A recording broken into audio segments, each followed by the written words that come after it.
Saya melihat bahwa setelah mungkin 10 tahunan bekerja di rumah sakit jiwa, tidak banyak orang yang tulus ingin merawat ODGJ. Walaupun dia sudah dirawat berulang kali di rumah sakit, itu kambuh lagi, dan selalu tidak ada solusi supaya bisa bertahan ada di rumah.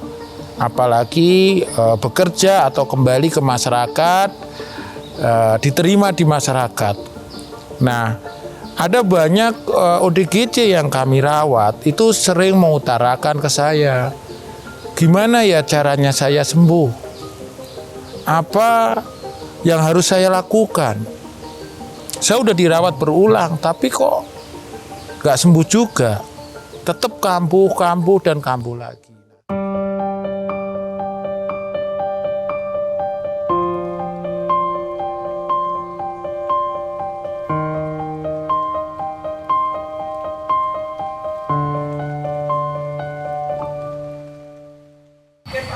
Assalamualaikum warahmatullahi wabarakatuh. Perkenalkan, saya Abdul Jalil, perawat di Rumah Sakit Profesor Dr. Suroyo Magelang, biasa dipanggil Bang Jai. Nah, saya bekerja di Rumah Sakit Jiwa udah sekitar 30 tahun ya, dan tentu ini tidak pendek ya, lama sekali, dan tentu mengalami suka duka dan sebagainya. Saat ini saya sebagai perawat spesialis keperawatan jiwa, dan khusus untuk merawat orang-orang dengan gangguan jiwa. Nah, kenapa saya tertarik untuk menjadi perawat jiwa? Tentu tidak serta-merta datang begitu saja. Awalnya saya memandang orang gangguan jiwa itu ya menakutkan, menjijikkan, bau, berpakaiannya tidak rapi, bicaranya kadang-kadang kotor, atau seringkali mengganggu kenyamanan lingkungan. Nah, sehingga memang nggak tertarik buat saya untuk menekuninya. Tapi setelah beberapa lama bekerja, ya pada akhirnya saya berpikir bahwa mungkin ini pekerjaan yang sebenarnya buat saya untuk tetap peduli dengan ODGJ. Kenapa? Saya melihat bahwa setelah mungkin 10 tahunan bekerja di rumah sakit jiwa, tidak banyak orang yang tulus ingin merawat ODGJ. Walaupun dia sudah dirawat berulang kali di rumah sakit, itu kambuh lagi, dan selalu tidak ada solusi supaya bisa bertahan ada di rumah, apalagi bekerja atau kembali ke masyarakat, diterima di masyarakat. Nah, ada banyak ODGJ yang kami rawat itu sering mengutarakan ke saya, gimana ya caranya saya sembuh? Apa yang harus saya lakukan? Saya udah dirawat berulang, tapi kok nggak sembuh juga. Saya harus sekolah lagi di Universitas Indonesia.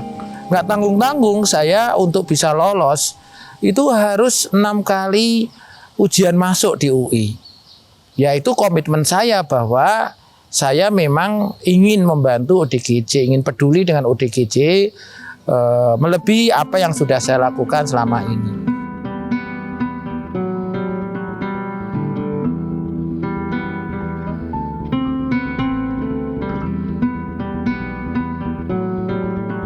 Sampai-sampai saya harus ujian SMA paket C untuk bisa menjadi seorang spesialis. Nah, tentu saya bisa belajar banyak dari situ, bahwa sebenarnya orang dengan gangguan jiwa itu butuh lebih banyak orang untuk peduli, untuk membantu recovery atau pulih. Tidak hanya permasalahan dia rutin minum obat, ternyata masih banyak yang harus dilakukan. Bagaimana dia bisa menyiapkan diri untuk terlibat dalam masyarakat? Bagaimana dia harus siap menghadapi dunia pekerjaan? Bahkan harus siap bagaimana dia seandainya ada keinginan untuk menikah. Nah, ini tentu pekerjaan besar buat tenaga kesehatan untuk menyiapkan. Nah, tentu saya menjadi sangat terlibat jauh dalam hal ini ya. Tidak ada yang fokus sampai ke program pemulihan. Oke, ada program rehabilitasi psikososial di rumah sakit. Permasalahannya lagi, waktu rawat mereka pendek. Sehingga bisa jadi mereka tidak akan bisa mengikuti dengan leluasa. Apalagi jarak antara rumah dengan rumah sakit itu terlalu jauh. Sehingga tentu mereka butuh orang yang bisa mendampingi untuk pulih dan sembuh. Nah, disitulah pada akhirnya komitmen saya sebagai seorang spesialis keperawatan jiwa untuk bisa peduli dan bisa mendampingi ODGJ untuk pulih dan sembuh, tentu membuat channel YouTube. Nah, disitulah pada akhirnya saya menemukan kebahagiaan, menemukan makna, menemukan hal yang membuat saya itu berarti bagi orang lain, khususnya ODGJ. Di tengah-tengah orang lain yang justru mungkin bukan orang kesehatan, tapi peduli. Nah, sekarang tenaga kesehatan lagi, kenapa nggak peduli? Nah, itulah yang menjadi dasar saya. Walaupun saya sibuk, walaupun saya itu dipenuhi dengan kegiatan-kegiatan di dalam pelayanan rumah sakit, saya harus menyempatkan waktu untuk mereka yang di rumah, untuk keluarganya, untuk dijadikan bahan untuk belajar bagaimana sembuh dan pulih dari gangguan jiwa. Ya, walaupun tidak mudah, tapi paling tidak ada rujukan referensi yang bisa digunakan oleh keluarga, oleh ODGJ untuk memandu proses pengobatan menuju ke pemulihan dia. Nah, kalau hambatan banyak, saya untuk mengembangkan channel YouTube saja tentang peduli ODGJ ini sudah dapat tantangan dari coach saya, bahwa kalau mau rame jangan bikin tentang ODGJ atau tentang keluarganya atau tentang kesehatan jiwa, bikin aja yang lain pasti rame. Tapi karena saking pedulinya saya terhadap ODGJ, bagaimana saya ingin banyak ODGJ yang bisa sembuh dan pulih, maka saya tetap kekeh bahwa saya membuat konten atau YouTube Yunasia Jiwa itu bukan semata-mata untuk mencari monetis atau uang. Tapi saya ingin banyak orang mulai tahu tentang gangguan jiwa, tentang bagaimana mencegah supaya gangguan jiwa tidak terjadi, bagaimana supaya yang sehat jiwa ini tetap sehat, tidak menjadi resiko gangguan jiwa. Apalagi yang sudah gangguan jiwa. Supaya dengan melihat konten-konten saya di Yunasia Jiwa, mereka akan tahu bagaimana memperlakukan ODGJ, merawat ODGJ, bagaimana mereka bisa menghargai ODGJ, bagaimana mereka bisa memaknai bahwa mereka pun, ODGJ pun berusaha untuk sembuh. Cuma lingkungan yang harus kita perbaiki supaya bisa mendukung kesembuhannya, pemulihannya.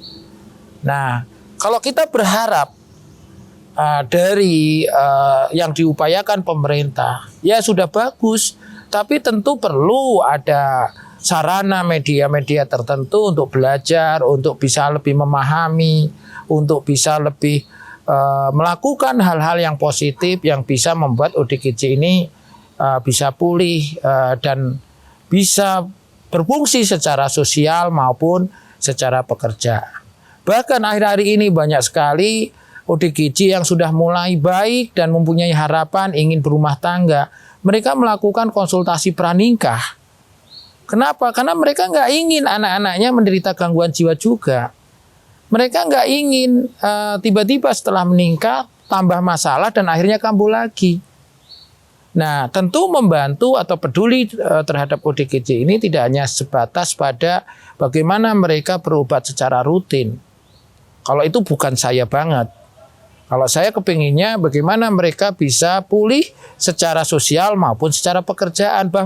Bahkan mereka punya hak untuk menikah, untuk berumah tangga, punya anak, bahkan untuk ikut di pemilihan umum. Kenapa ya? Sebagai orang yang berusaha untuk peduli dengan ODGJ, saya pun sudah ikut di dalam kegiatan WHO, Organisasi Kesehatan Dunia, melalui fellowship. Bagaimana ada WHO QR Toolkit, bagaimana hak-hak pasien gangguan jiwa itu harus dipenuhi. Mereka punya hak untuk dihargai, dimanusiakan, bukan malah dikucilkan, diasingkan, atau tidak dianggap. Nah, ini yang mendasari saya bahwa sampai saat ini saya masih konsen, masih fokus kepada bagaimana ODGJ itu bisa sembuh dan pulih. Ya, sikapnya terhadap ODGJ. Kalau sikapnya berubah, maka stigma pun akan berubah jadi baik. Sehingga kesempatan-kesempatan ODGJ, orang dengan gangguan jiwa untuk pulih, untuk sehat kembali, untuk produktif dan sebagainya, bisa dipastikan akan tercapai. Tapi untuk saat ini masih perlu perjuangan panjang untuk mempolakan bahwa masyarakat bisa benar-benar peduli dengan ODGJ. Perlu orang-orang yang menginspirasi atau orang-orang yang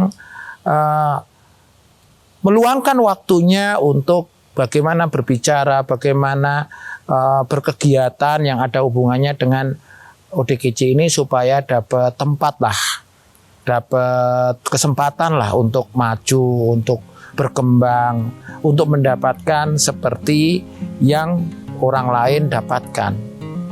Tentu saya pribadi kepingin sebenarnya ya, semua perawat yang sudah dididik ya di akademisi, sudah lulus entah jadi ahli media keperawatan ataupun perawat nurse ya, atau nurse generalis, itu bisa memberikan waktu luangnya untuk sedikit peduli, memberikan sentuhan di setiap pelayanannya dalam asuhan psikososial.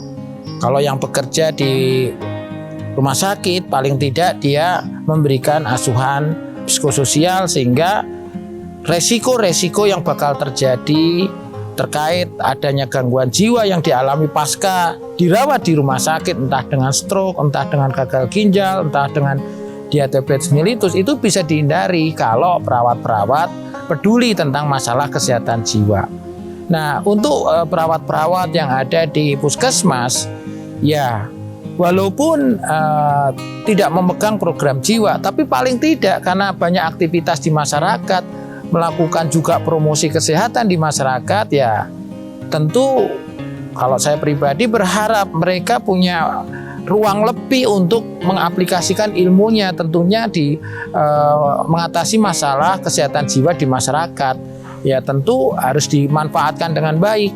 Saya saja yang di rumah sakit, ya yang tidak punya wilayah, itu saya masih berusaha untuk terjun ke masyarakat untuk bagaimana menunjukkan bahwa saya pun masih peduli dengan ODGJ yang ada di masyarakat. Nah, apalagi yang perawat-perawat yang bekerja di puskesmas yang notabene secara dasar mereka sudah dididik kok, sudah dilatih bagaimana mempunyai kompetensi, mempunyai kemampuan, pemahaman tentang mereka harus peduli dan apa yang harus dilakukan terhadap ODGJ ya. Mereka lebih punya ruang, punya kesempatan, punya wilayah, itu mestinya ya lebih bisa mengeksplor kemampuannya untuk kebermanfaat bagi ODGJ.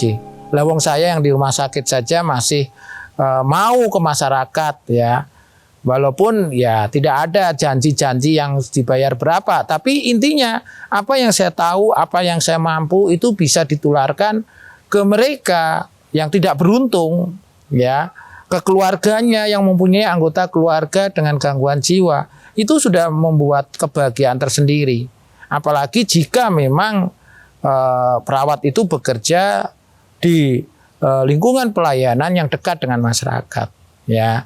Nah, tentu ketika kita tenaga kesehatan khususnya perawat ya bisa mengabdi atau bisa memberikan pelayanan kesehatan jiwa, paling tidak kita juga bisa mengingat bahwa kita pun harus sehat jiwa. Dengan memberikan pelayanan kesehatan jiwa kepada masyarakat, otomatis kita juga akan mengingat terus bahwa kita nggak akan lupa dengan yang namanya bahagia. Karena bahagia itu sudah jelas ciri sehat jiwa. Ya, kalau kita nggak merasa sehat, ya nggak merasa bahagia, ya udah jelas ada tanda gangguan jiwa. Nah, tentu ketika perawat bisa berkontribusi terhadap pelayanan kesehatan tidak hanya fisik saja tapi juga jiwa, ya dia produktif. Dan sudah tentu kalau orang berbahagia ketika memberikan pelayanan pada orang yang mungkin orang lain masyarakat tidak peduli dengannya, sebenarnya itu kebahagiaan sendiri ketika kita bisa bicara, bisa mempedulikan, bisa menghargai, bisa memanusiakan ODGJ. Itu udah bangga gitu. Mungkin orang lain akan sulit melakukannya karena takut, karena khawatir. Tapi kita bisa. Nah, apalagi perawat sudah praktek di rumah sakit jiwa. Ya, kalau masih takut kan aneh, ya. Artinya kan punya ilmu tapi tidak diamalkan. Nah, kalau yang menginspirasi saya sejauh ini ya, saya paling takut kalau meninggal nanti saya ditanya, ilmu yang saya dapatkan itu untuk apa? Saya takutnya nggak bisa jawab. Ya, itu yang mendorong bahwa akhirnya saya harus peduli dengan ODGJ. Saya harus konsisten dengan apa yang saya lakukan. Tentu ini juga berlaku untuk semua perawat. Perawat sudah dididik, diuji, bahkan di Yukom, uji kompetensi tentang kesehatan jiwa. Ya walaupun tidak bekerja di rumah sakit jiwa, tapi paling tidak apa yang dia kerjakan di masyarakat itu mencerminkan bahwa dia tahu memperlakukan ODGJ dengan baik. Termasuk hal kecil yang harus ditekankan adalah bahwa mulailah mengatakan orang gangguan jiwa itu dengan ODGJ, jangan orang gila, dengan orang gendeng, orang meres. Saya paling sedih kalau ada orang, dia perawat atau dokter, mengucapkan label kepada orang dengan gangguan jiwa dengan cara yang tidak tepat. Mulai dari pelabelan saja, penyebutan saja itu sudah menunjukkan orang itu peduli enggak dengan gangguan jiwa. Kalau mau dikatakan peduli, mulailah dari hal yang paling kecil. Ya, beri sebutan yang tepat. Jangan beri sebutan yang tidak tepat.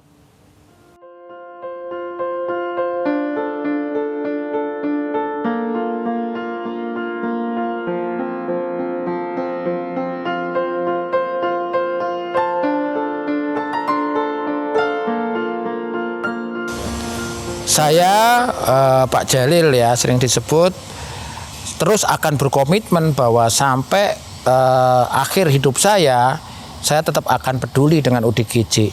Apalagi saya seorang spesialis keperawatan jiwa. Otomatis saya akan menggiring bahwa semua orang di sekitar saya, anak saya, istri saya, keluarga besar saya untuk tetap peduli kepada ODGJ. Dan tentu saya berkomitmen bahwa suatu saat saya akan bikin channel yang saya rintis, Yona Sehat Jiwa ini menjadi channel besar yang pada akhirnya orang akan merubah pandangannya tentang ODGJ, bahwa ODGJ itu bisa disembuhkan dan dipulihkan.